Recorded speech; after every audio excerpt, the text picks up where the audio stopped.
Good morning. Hey, Arif. Good morning. It looks like you're in the church office. That's awesome. I am in my office. It's super exciting. Hey, Amy. Morning. Hey, Hannah. Hey, Amy. Hi. Hannah, glad you're with us this morning. You're one of you're our care companion, yeah? Right. That's right. Awesome. Yeah, those of you who don't know about our care companions, they are church members who work with the ministers to do the spiritual work of companioning, to do deep listening and just be present to other congregants who are in need. And so they're available after every service. And if something comes up for you in this service, or you've come into this space feeling some heaviness or some grief, Hannah is available in a Zoom room right after the service to meet with you for some one-on-one time. Hannah, thanks for being with us this morning. Really appreciate you and all for having me. Okay. All the other care companions. Yeah. Well, let's get started. Good morning and welcome to all of you.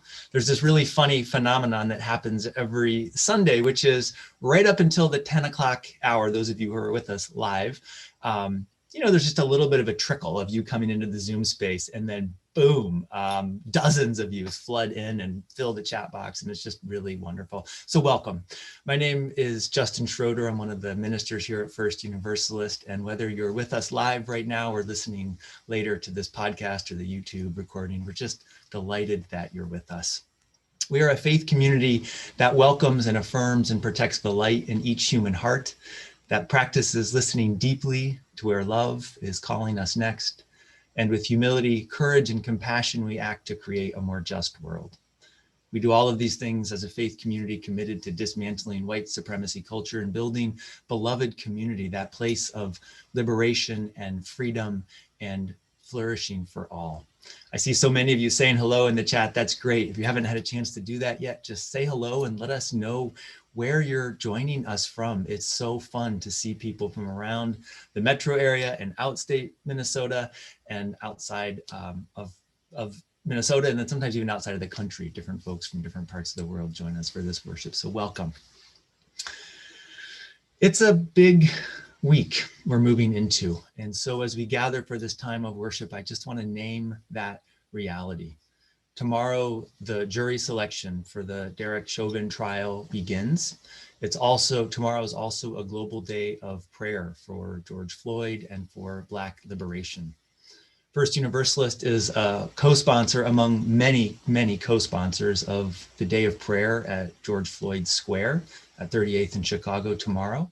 And I will be there. I think Reverend Jen Crow will be there tomorrow starting at 8. And many other ministers and folks from the Twin Cities community will be there. You're welcome to join us if that feels safe and something you'd like to do. That's tomorrow morning at 8 o'clock. And then next Sunday in worship, we will mark the 1-year anniversary of the pandemic and all that we have lost and learned and lived through these past 12 months. And we're really hoping that you will help us with this service, help us in the creation of this service.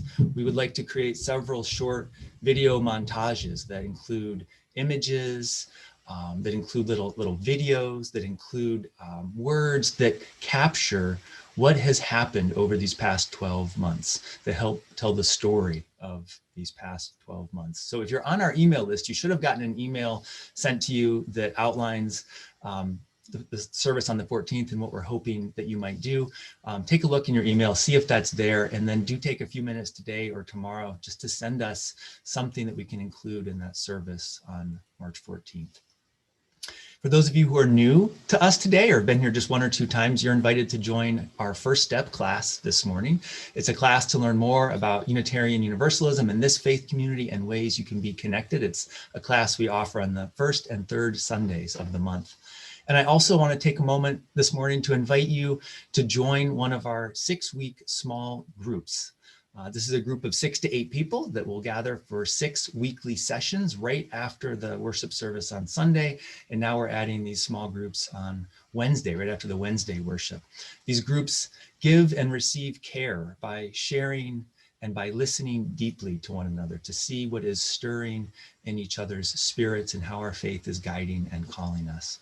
Registration is open now for groups that will begin at the end of March. All of the information that I've mentioned is available on our website, and also in the order of service. We'll put that link in the chat as well.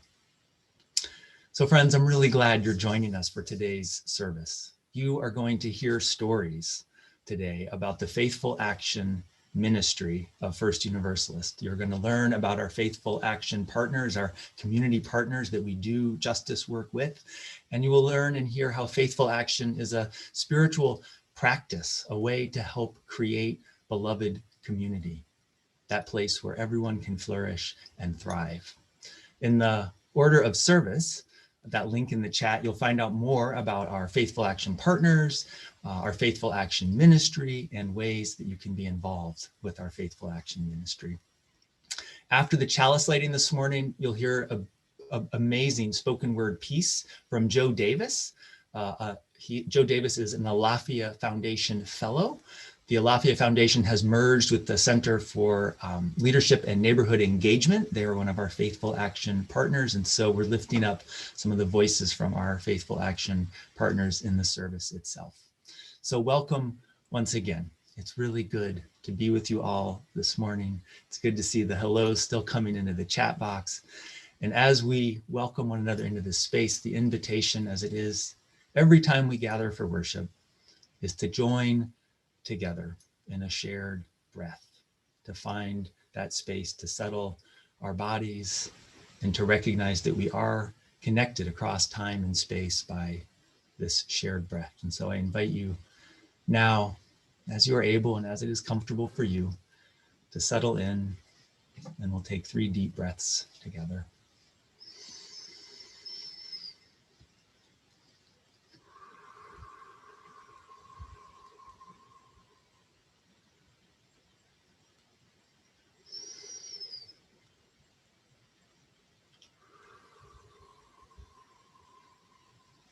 And on that exhale, I just like to let my sit bones sit and my feet settle on the floor. Let my whole body just sort of settle into this space. One more breath.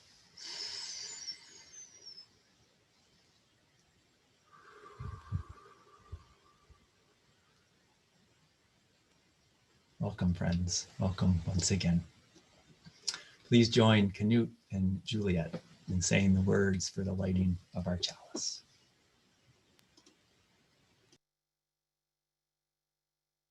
Please join me for the words of the lighting of the chalice. Love is the spirit of this church, and service is its law. This is our great covenant, to dwell together in peace, to seek the truth in love, and to help one another.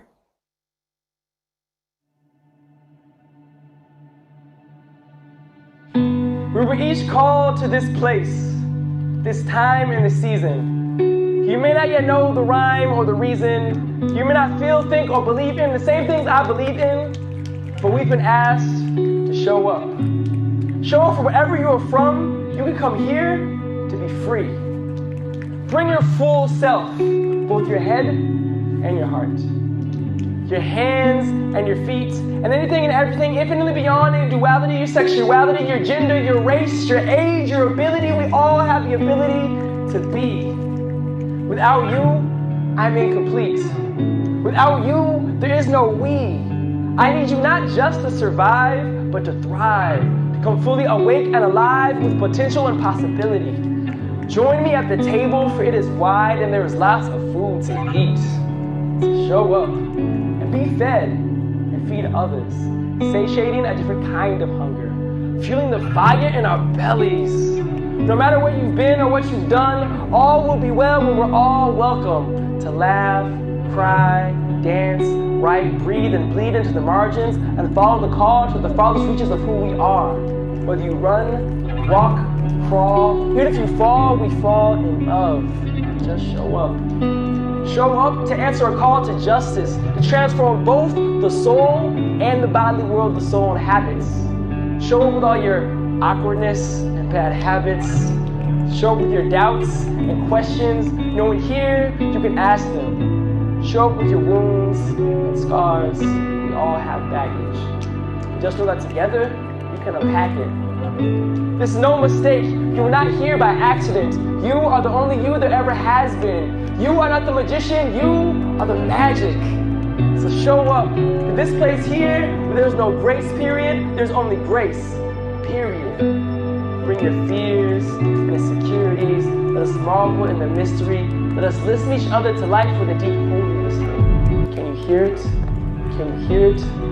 That's the sound of the genuine within you. The Spirit stirring near you, but if you don't show up, how can anyone hear you? Show up. Even if you don't know for certain, you may have the truth and healing for which this world is searching. In this grand universe, we are but small workers, but with a big purpose. Because of our hearts widening the circle. Hearts that are broken, hearts that are open, so a little light can shine through, a little hope for the hopeless. Wherever you go, simply know the spirit of this place goes with you. So go. Ready with sleeves rolled up, always growing, never fully grown up. Ready with all your heart, mind, body, and soul. Simply show up. Thank y'all. That's my encouragement to you all. Yeah. Much love to everybody. Yeah. That's what it's all about, y'all. We gotta show up. Let's create this world together.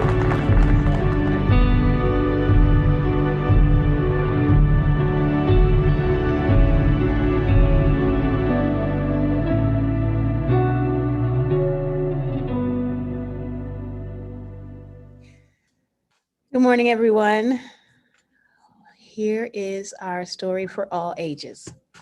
In a land far away, once upon a time, 3 friends were traveling on the same road in a convoy when they came to a very poor village.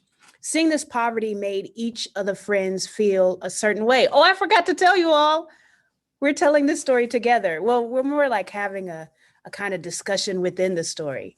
So we have 3 friends who are traveling on a road and they come to a village that has great poverty. How do you feel when you see people who are having a hard time? You can put this in the chat, whoever has the swiftest typing fingers, belly on up to the computer. When you see people who are hurting, how does it make you feel? Yeah, I see Ida said sad, Joel said sad, the Thompson said bad for them, Nancy said uncomfortable, Jen and Jeff said sad, Marie said sympathetic, and Jack Daniels said grief. The Washburn family said angry.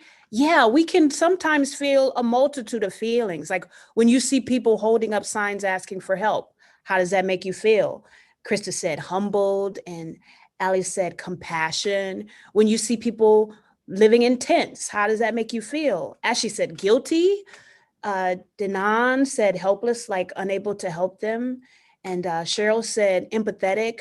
And when you see people being treated unfairly, our 3 friends, when they came to this village, I think they all had a combination of all of these feelings that you're talking about. Jen, Jeff, and Beckett and Griffin said it makes me want to stop and help them. Great. So the first friend could not stand to see it. It made him feel uncomfortable. And so, and yeah, like Joanne said, I'm sorry, very connected and maybe a little anxious. Our first friend, really, it bothered him a lot. So he took all the jewels and the gold that he had in his wagons and he shared them with the villagers. And he wished them all the best of luck. And then he left. So how do you think after giving of the riches that he was carrying with him, how do you think he felt after he left? Birch said, it reminds me that it takes only a second for that to happen to any of us.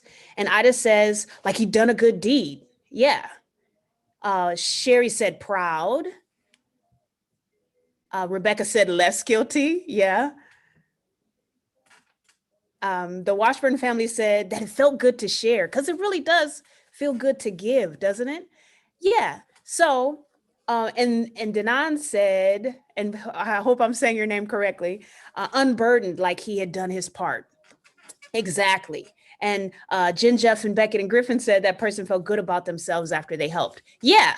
And so the second friend, seeing their desperate situation, stopped for a short time and gave the villagers all of her food and drink. She made sure that each villager received their fair share and that they would have enough food to last some time when she left. So how do you think she felt after she fed the villagers?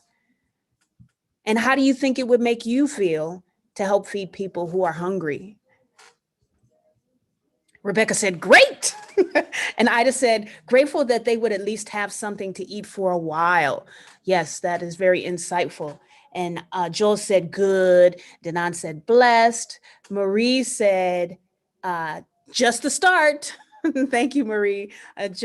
Johanna said, happy. And the Washburn family said, good. Velma said, connected. Sherry said, glad to be able to help make a difference. Exactly. Because when people are hungry, it really can be disturbing for those of us who are not, and giving them something to eat will make them feel better, and it'll make us feel better. It's interesting, isn't it, how interconnected we are in that way emotionally, how when other people are doing badly, it makes us feel bad sometimes. And when other people do better, it makes us feel better. Joanne said, motivated to find a way that would make them not be hungry anymore, ever. Yeah, you see where I'm going with this, don't you, Joanne? And Bert said, safety for a minute.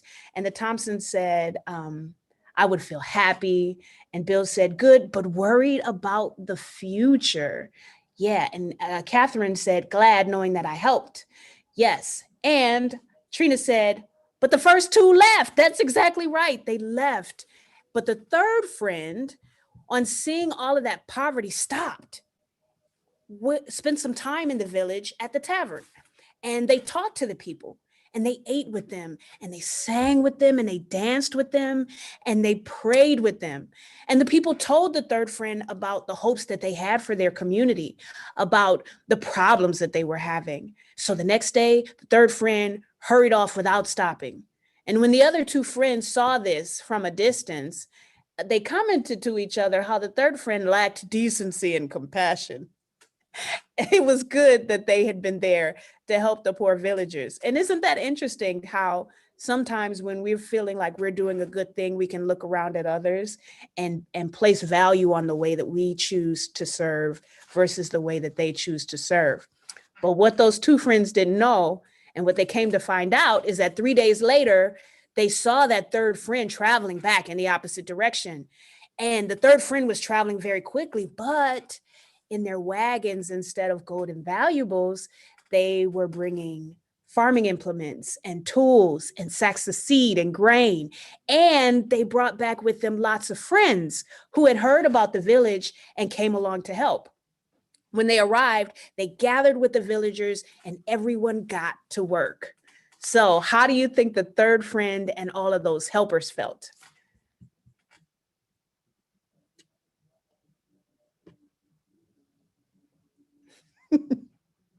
Fantastic, Rebecca said. And Fazia said, busy. Yes. And Velma said, rejoice. Joel said, amazing. E. Miller said, great to help. And Simon said, catalysts for change. Kira said, like they're making an impact. And Dallas said, hopeful. And Marie said, very hopeful. And Maria said, connected to new friends. And Birch said, teaching is powerful in all directions. Elston said abundance, and Joanne said energized. And I think all of the people who were a part of serving in that community probably felt all of these things, like they were helping far beyond those who just give material things, like they're a part of the whole, Denon said. And Marie said, hopeful. Exactly. We can feel a lot of things when we actually put our hands and our bodies into the business of making other people's lives better. So this happened a long, long time ago, but we can see the very same thing happening today. There are some generous people who give money and riches, and that is great because that is also needed. And there are some people who help with food, also really good, because if you're hungry, it's hard to think about doing work if you like just need something to eat. And of course, there are other people, generous people, who turn their love and concern into action by working with people who need help to make the world better for everybody. They give greatly of something even more valuable than money. They give their time, their vision, their love, and their lives. Thank you for discussing the story with me within the story. Now you're going to hear Seth singing "We Shall Be Known." This song includes a familiar clapping pattern, so feel free to clap along with me.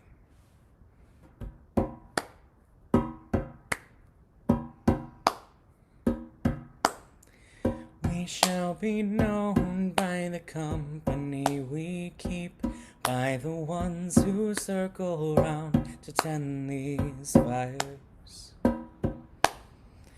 We shall be known by the ones who sow and reap the seeds of change alive from deep within the earth. It is time now. It is time now that we thrive. It is time we lead ourselves into the well. It is time now, and what a time to be alive. In this great turning we shall learn to lead in love. In this great turning we shall learn to lead in love.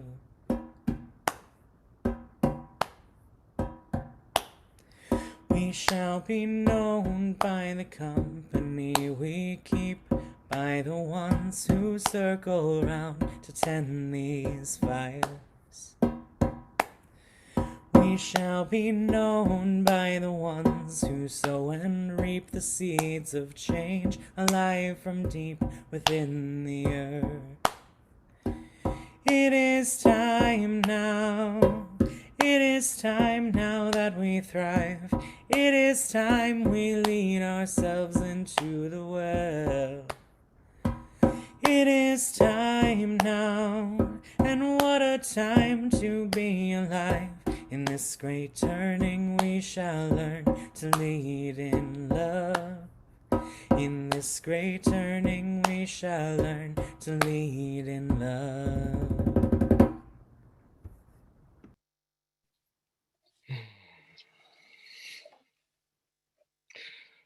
Wow.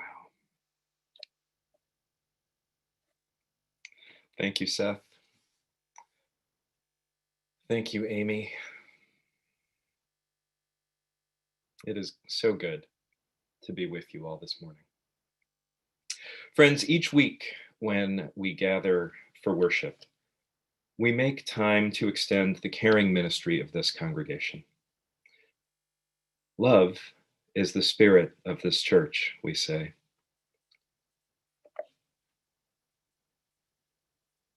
I say that love is the practice of this church, that love compels us to act, to care for ourselves, our neighbors, and the wider world. So friends, as we come into this time of prayer, this time of meditation, let's take a moment to find center. As we enter into this time of care, this time of expansive love, let's share a moment of silence. Let's breathe into the silence, into this collective breath that makes us one.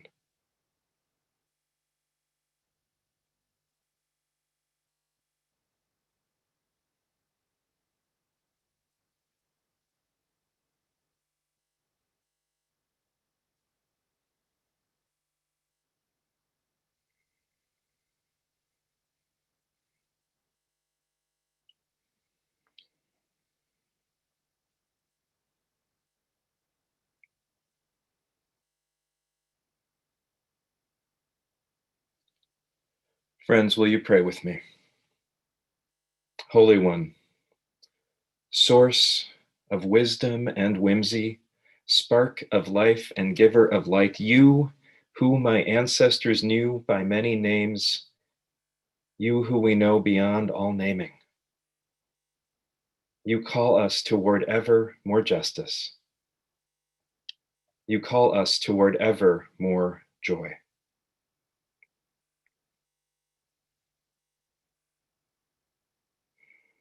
Our hearts are broken this morning, broken by the suffering in our lives or in the lives of those we love, broken by the pain of the world. And our compassion is kindled so quickly in the presence of pain. Our hearts rise to the work of repair.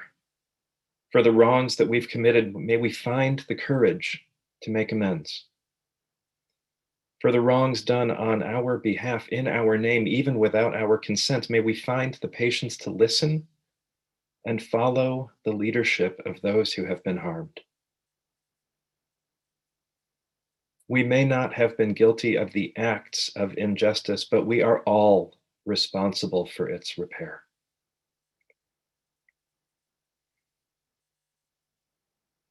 This morning, we pray for all those coming together to seek justice for George Floyd. We add our voices in prayer that justice might prevail, that violent white supremacists might stay home, that just this once the system might protect people, not profits, not racism, not oppression.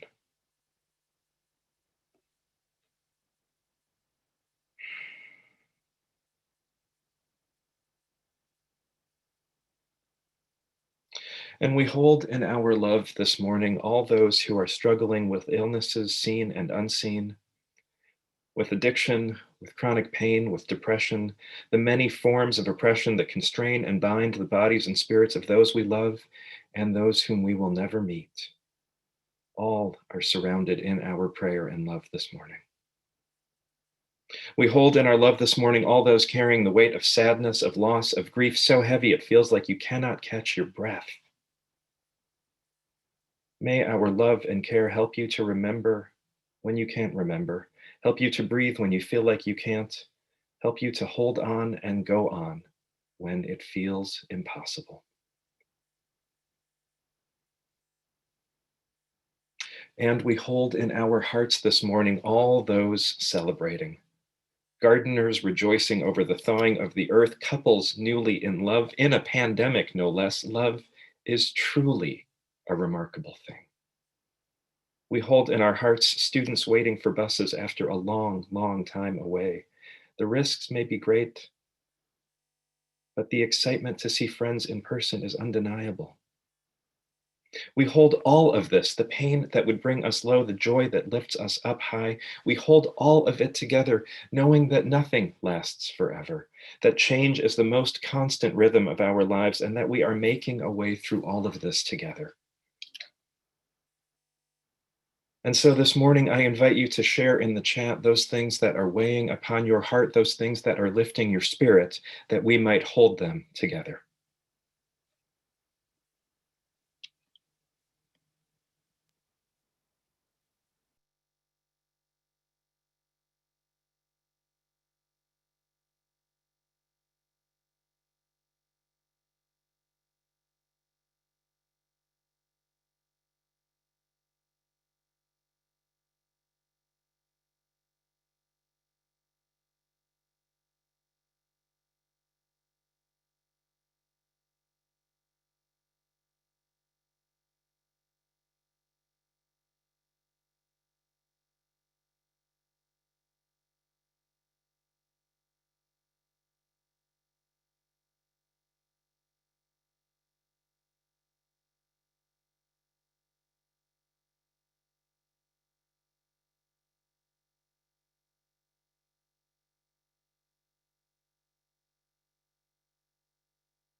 It is so beautiful the ways that you share what is on your hearts, the ways that you hold each other. There is so much that we are moving through. There is so much that we are holding.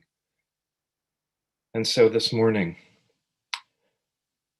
for all that has been shared and all that remains held in the silent sanctuary of our hearts. May the grip of addiction be loosened. May the weight of oppression be lightened. May joy break through, and may love make every suffering bearable. May it be so, and amen. Please join me and Aaron Segru in singing Spirit of Life.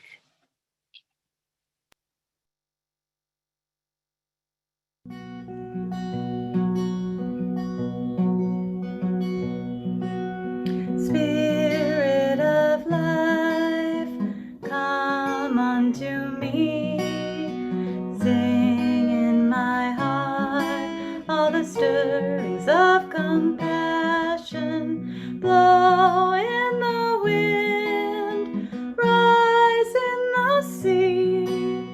Move in the hand, giving life the shape of justice.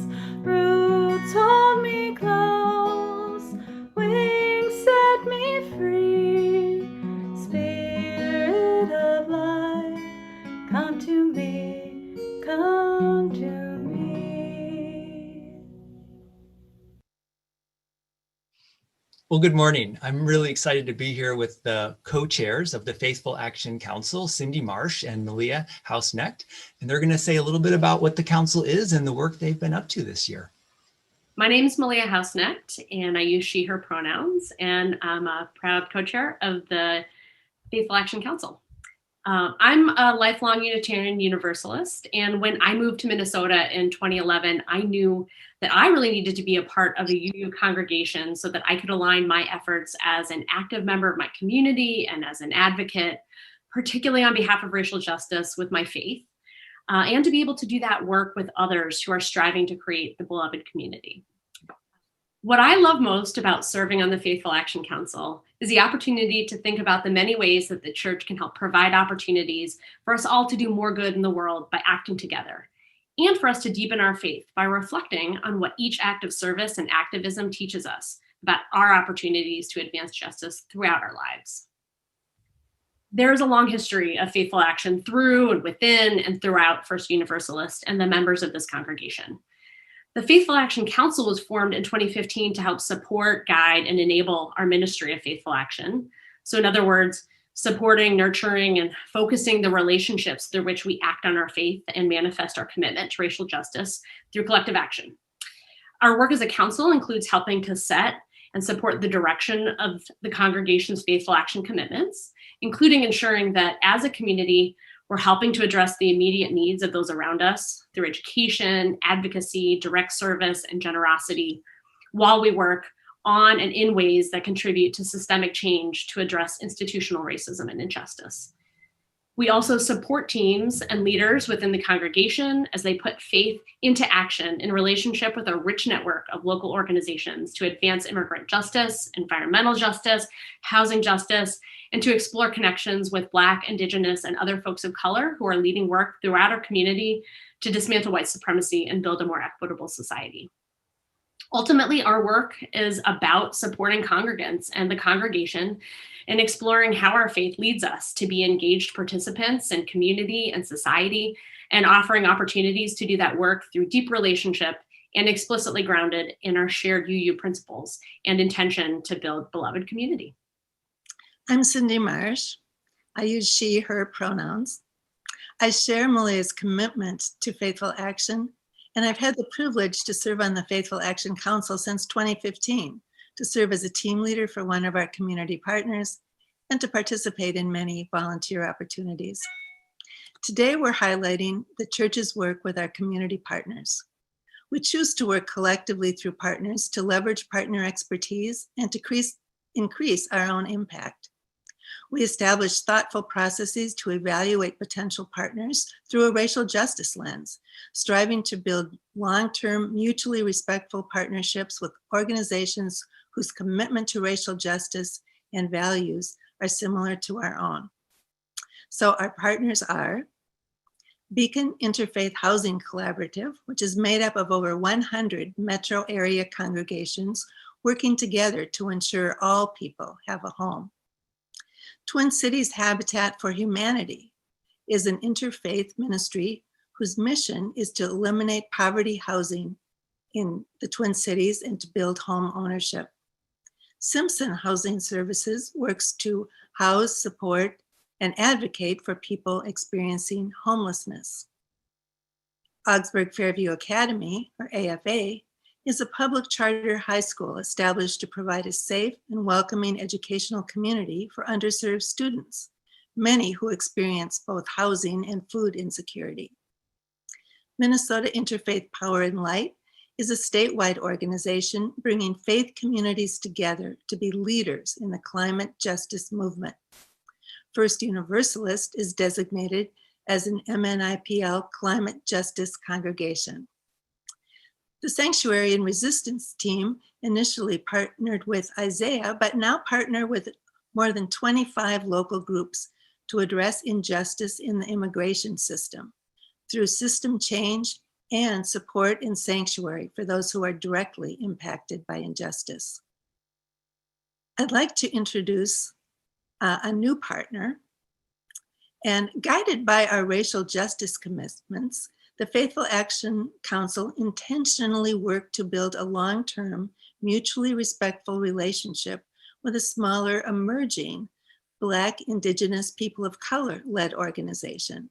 As a first step, we identified the Alafia Foundation, whose mission is to champion purpose-filled visionary leaders transforming life in North Minneapolis. You heard Joe Davis, one of the remarkable fellows, earlier this morning. Since we began our relationship, Alafia merged with Center for Leadership and Neighborhood Engagement, or CLNE, a new Northside-based nonprofit whose mission is to mobilize faith communities and leaders as neighborhood-based agents for positive social change and intercultural development. We are thrilled about this partnership and excited to see where it might go in the years to come. We invite you to learn more about each of these partners through the experiences and wisdom of our congregant volunteers, who you will hear from now.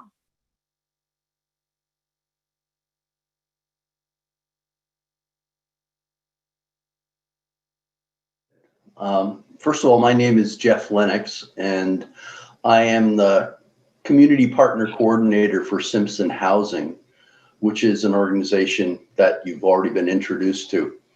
Affordable housing became my passion, and I was introduced to the issue actually back in the dark ages when I was a college student working in an urban studies program in Chicago, and worked for an Alinsky organization that was fighting redlining in the western part of Chicago.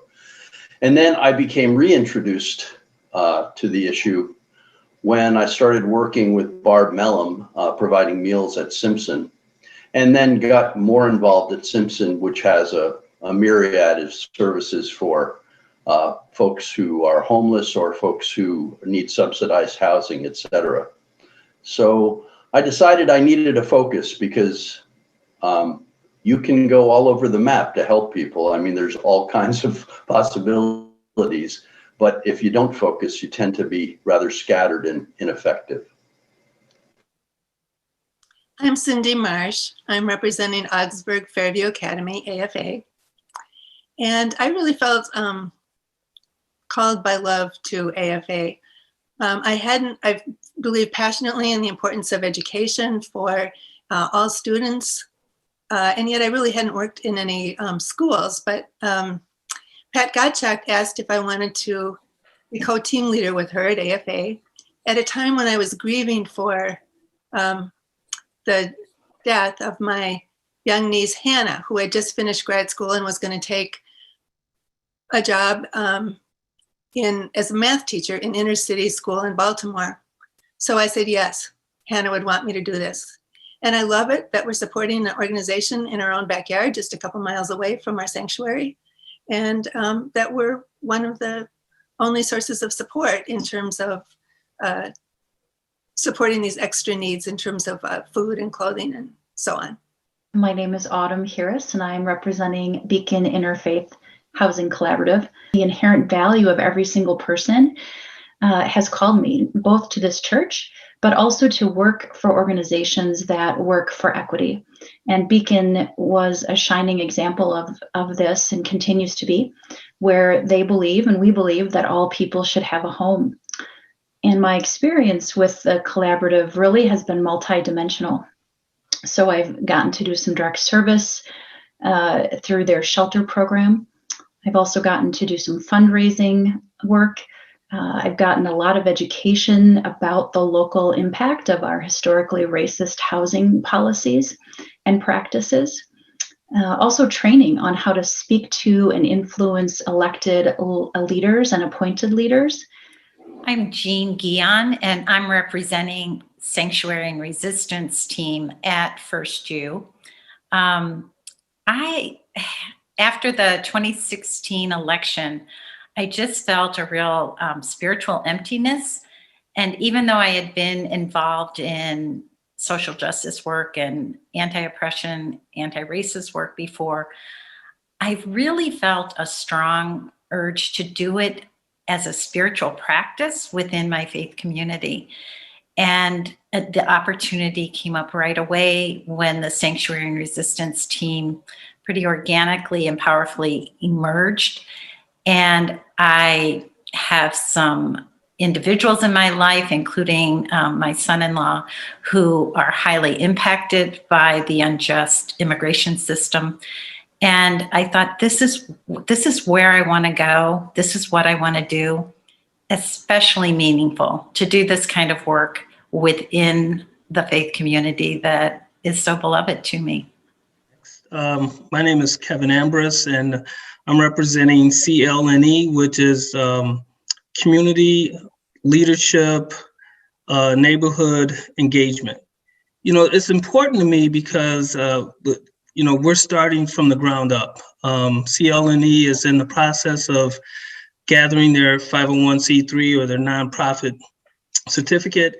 And spiritually, it's allowing me to give the gifts that I've been given, right? I'm a finance person, and being able to help an organization get a good start and a good footing and be able to set the foundation so they can be sustainable is really important to me. And especially since it's a community neighborhood engagement, right? And we need more of that.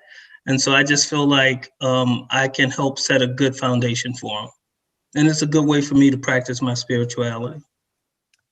I'm Alex Dvorak. My passion, oh my gosh, a livable world for not just humans, but for everything and everyone and every creature on this earth. I'm here representing my work with Minnesota Interfaith Power and Light. And I found them at a time when I was speed dating a bunch of different climate change organizations. I was really unlocked by a quote by Bill McKibben. He was on Minnesota Public Radio, and after he spoke, an audience member asked him, and he's really active in climate change, I should say, and an audience member asked him, "What can I do as an individual to combat climate change?" And his answer was, "In many ways, you can't. Stop being an individual and go join with people." My name is Ingrid Young, and I'm representing the Habitat for Humanity Partnership here at First Universalist Church. I'm part of a team, a leadership team for Habitat. There are 5 of us that represent the build side and 1 that leads the advocacy side. And I'm passionate about housing justice, and that's why I'm involved with Habitat. I'm passionate about affordable housing. I believe that safe, affordable, quality housing is a basic human right, and that having a place to call your home is essential to human dignity. I started with Habitat just about the time that I started attending services at First Universalist. That very first volunteer day was a pretty special day for me. We were working on the house that Love built. But what I do remember that I felt in my heart, 2 things. One was that this was the work I wanted to do. This was the work that was calling me. And the second thing was that I had found my people. First Universalist was the first church I really checked out, and it's the only church I checked out. And I think it's largely because I met a lot of congregants that day and really connected and felt like I had found my home.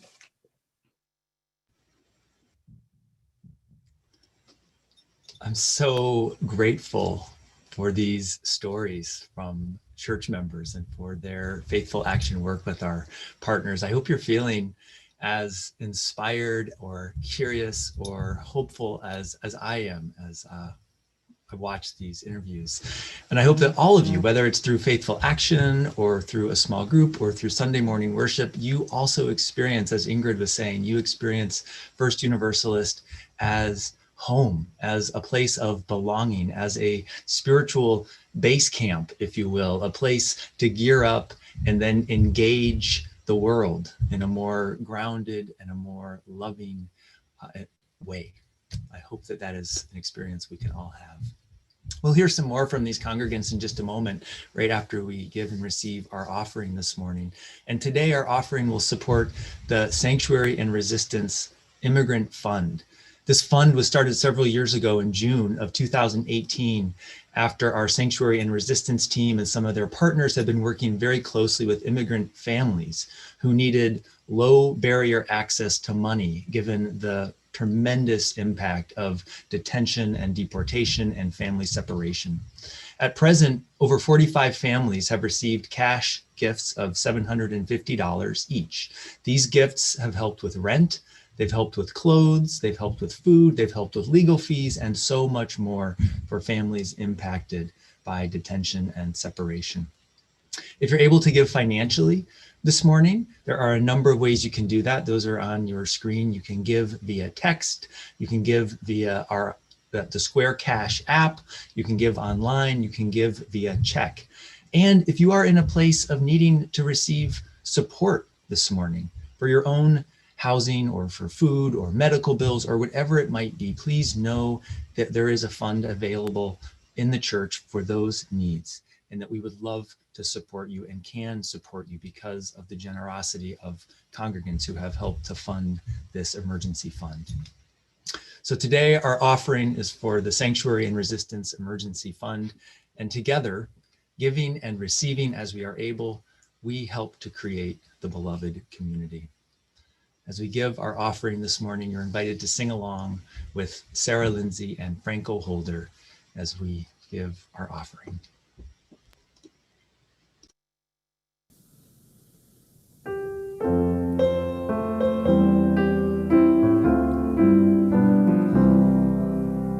We'll build a land where bind up the broken. We'll build a land where the captives go free, where the oil of gladness dissolves all mourning. Oh, we'll build a promised land that can be. Come build a land where sisters and brothers, anointed by God, may then create peace, where justice shall roll down like waters, and peace like an ever-flowing stream. We'll build a land where we bring the good tidings to all the afflicted and all those who mourn, and we'll give them guns instead of ashes. Oh, we'll build a land where peace is born. Come build a land where sisters and brothers, anointed by God, may then create peace, where justice shall roll down like waters, and peace like an ever-flowing stream.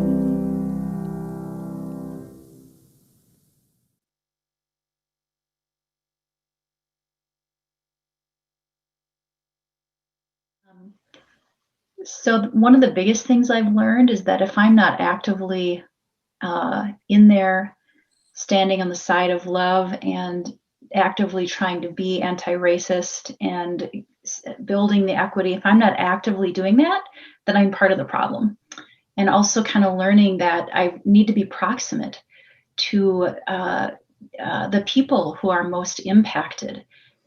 I don't think you can spend more than 5 minutes at the Simpson shelter without realizing that the vast majority of people who are affected by homelessness, the most vulnerable in our community, are BIPOC people. Why is that? And if you sit down and you have dinner with these folks and you listen to their stories, you learn why that is. And it's because they did not have the access to resources that I had as a white male. As you can imagine, this is a near and dear subject and question in my life, but I'm interracially married, and we took our young daughters to the Simpson shelter or Simpson house when they were, really small girls, and they could figure out like how to help cook and serve, and there was a specific reason for that. And part of it was because in my upbringing, people were allowed to kind of, I would call, shadow box the racial issue, right? You see it on the news, you see it in the newspaper, but you weren't involved. And to Jeff's point, it was easy for people to not ask the question, why? What's been so encouraging for me is through like some of the work I'm doing, I see a lot more people, to be honest with you, that look like you guys asking that question, why? Because it was easy to explain, well, they're just lesser people, or they don't have the desire, or they don't want to live, or they don't want to eat, or they don't want to work, it was all these excuses, but those excuses were allowed to exist because people weren't curious. We decided with Sanctuary and Resistance team when we first formed that because the people the very vulnerable people that we were going to commit to partner with in their journeys through this broken system were largely going to be people of color and BIPOC folk. So we knew we needed to commit to continue doing our own racial justice work individually and as a group. We move where the most urgent need is, as opposed to having a very strict agenda and only following what we want to do. We went to walk Line 3, the current Line 3, and visit the White Earth and Red Lake Nations and hear from the indigenous folks who are being really impacted. And to hear people talk about how worried they are because every time that fossil fuel infrastructure gets put in, women and like children especially go missing and murdered. Minnesota Interfaith Power and Light really like provides a lot of opportunities, and I'm really grateful for them that they put folks front and center being affected and that we can understand what is really happening. Really, our courses and workshops and programs at First Universalist have really informed my racial justice journey and awareness. But what the work at AFA has done for me is to really show firsthand the impact of systemic racism and poverty. For me, my racial justice journey has been a lot of learning and listening. And I think it started with a really hard fact that I heard soon after beginning to volunteer with Habitat. And it was about the racial gap in home ownership. And so I started to really dig and study and learn. And it doesn't take long. I mean, you can just touch the discriminatory housing practices and policies of the 20th century, and you'll see, I really saw, and I think it might be for the first time really how systemic racism is, particularly when it comes to housing. These disparities were intentionally created. I want to intentionally uncreate them.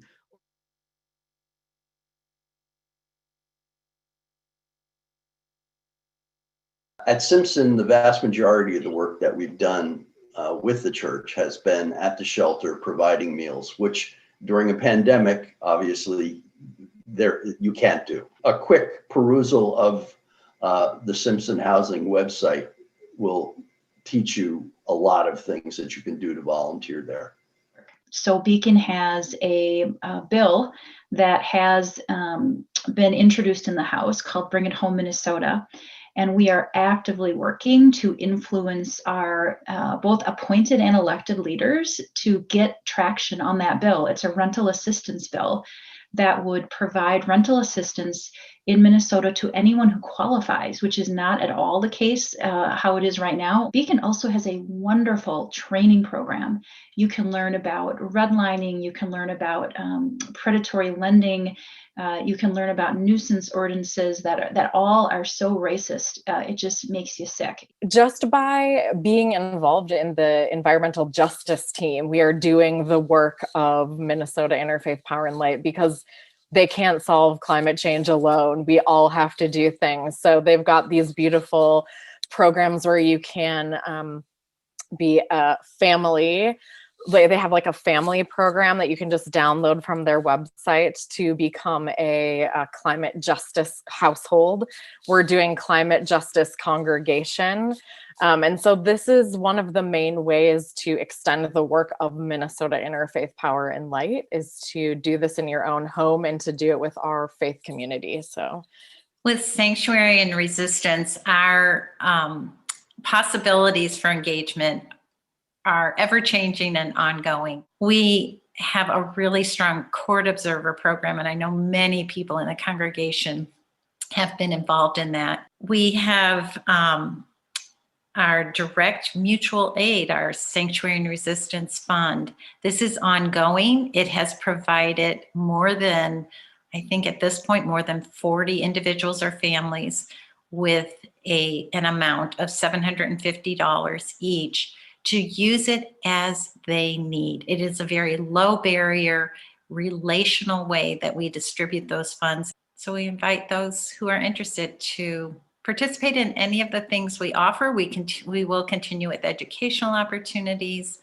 as well. So, or if you're interested in just sitting in on one of our meetings and see what it's like, we welcome that. This year, AFA asked First Universalist as their community partner to be their financial sponsor so they could participate with Every Meal. That's formerly the Sheridan Project. Every Meal drops off food on Fridays, and then the volunteer partner helps distribute the food. So hopefully we'll be able to do that next year. At First Universalist, we focused our efforts on two things when it comes to habitat. It's home building, working on building homes during summer work weeks and monthly winter work days. And we've also worked on advocacy. One important thing people can do now while we're waiting for builds to happen again is to donate money to the At Home Fund. Every time I start to get really nervous about, there's so many things that we need to do to make this world more beautiful and reduce suffering. And when I start to get panicked about that and my ability to work on everything that I want to do, I often will just close my eyes and try to trust that there is a group like the people that I'm seeing on the screen that are doing the work that I can't be doing. So I just thank you so much. I feel so grateful. We can actually change things and make things better for everyone when we choose to do it. And my spirit just flows over when I see people like yourselves and myself get involved in the system and say, that's not enough, we're going to change it. So full encouragement. Thank you guys very much.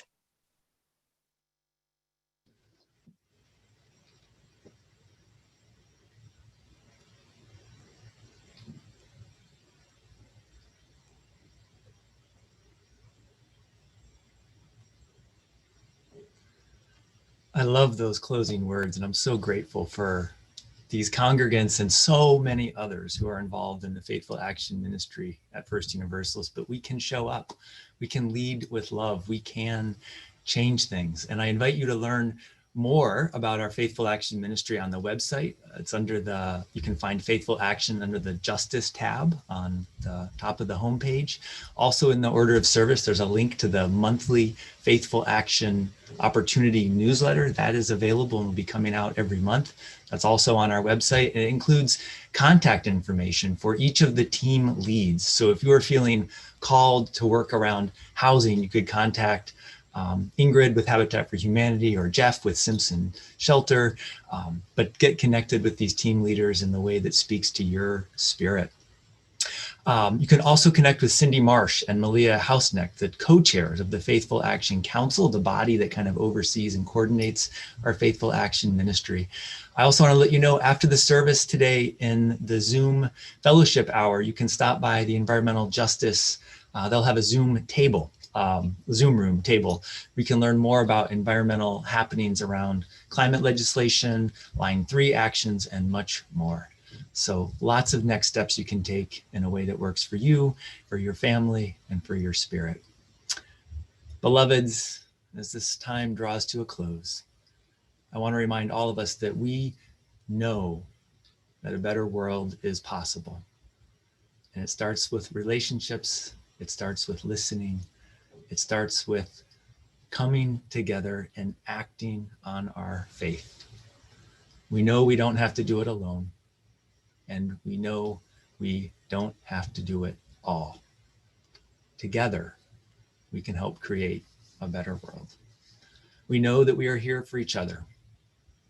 And so, dear ones, as this next week unfolds with worry, with memory, with uncertainty, and with moments of joy as well, may you know you are not alone, and may you be blessed, and may you be a blessing. Let's sing together, Go Now in Peace, with Dave and Ani. Go now in peace, go now in peace. May the spirit of love surround you everywhere, everywhere you may go.